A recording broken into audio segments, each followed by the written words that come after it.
अस्सलाम गाइस, आज हम अपने चैनल पर तैयार करने जा रहे हैं मटन कुन्ना की रेसिपी आज हम आपके साथ शेयर करेंगे। वो भी मिट्टी की देचकी में आपने इसको किस तरीके से तैयार करना है वो हम आपको बताएंगे। अल्लाह का नाम लेकर रेसिपी शुरू करेंगे। बिस्मिल्लाहिर्रहमानिर्रहीम। सबसे पहले तो आपने मिट्टी का देचका लेना है, उसमें आपने घी डाल देना है। इस तरीके से हमने घी डाल दिया। फिर आपने इसमें साबुत ज़ीरा डाल देना है 1 टेबल स्पून। साथ ही आपने पिसा हुआ लहसुन अदरक इसमें डाल देना है। लहसुन का पेस्ट आपने डाल देना है 1/4 कप यानी क्वार्टर कप आपने लहसुन अदरक डाल देना है। अब इसको अच्छे तरीके से पका लेना।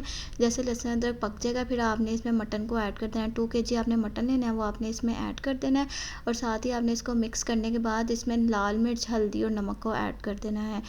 वक्फे वक्फे से इसमें जो जो इंग्रेडिएंट्स ऐड हो रहे हैं वो आप नोट कर लें। साथ ही आपने 2 कप दही को ऐड कर देना है। इसको अच्छे तरीके से मिक्स कर लेना है, क्योंकि मटन कुन्ना तो तैयार हो रहा है लेकिन ये बहुत ही डिफरेंट तरीके से तैयार हो रहा है।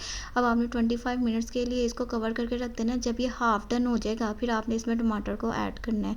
आपने फुल डन पे नहीं करना, हाफ डन में इसमें टमाटर ऐड करना है। फिर आपने ब्राउन प्याज इसमें ऐड कर देना है। 4 अदर आपने प्याज लेना है, उनको जस्ट आपने ब्राउन करना है, वो आपने इसमें ऐड कर देना है और उसको अच्छे तरीके से मिक्स कर लेना है। मिक्स करने के बाद आपने फिर इसको कवर करके लिए रख देना। जब ये बिल्कुल तैयार हो जाएगा, देखिए इसकी बुनाई भी हो गई है, इसका घी भी नज़र आना शुरू हो गया, गोश्त हमारा टोटली गल चुका है। इस तरीके से आपने गोश्त को गला लेना है। जब हमारा गोश्त गल जाएगा तो आपने हस्बे ज़रूरत जितना आपको पानी की ज़रूरत है, जितनी आपने ग्रेवी रखनी है वो आपने पानी ऐड कर देना है। दूसरी तरफ आपने आटा लेना है, गंदम का आपने आटा लेना है। 1 कप हमने गंदम का आटा लिया, उसमें पानी को ऐड किया और इसको आपने गुन्ने में शामिल कर देना है। इस तरीके से आपने गुन्ने में शामिल कर देना है। जैसे ही आपको पता चलना शुरू हो जाएगा गाढ़ा हो गया तो आपने इसको सर्व कर देना है। ये देखिए कितना ज़बरदस्त और मज़े का मटन कुन्ना हमारा तैयार हो चुका है। इस तरीके से आपने मटन कुन्ने को घर में तैयार करना है।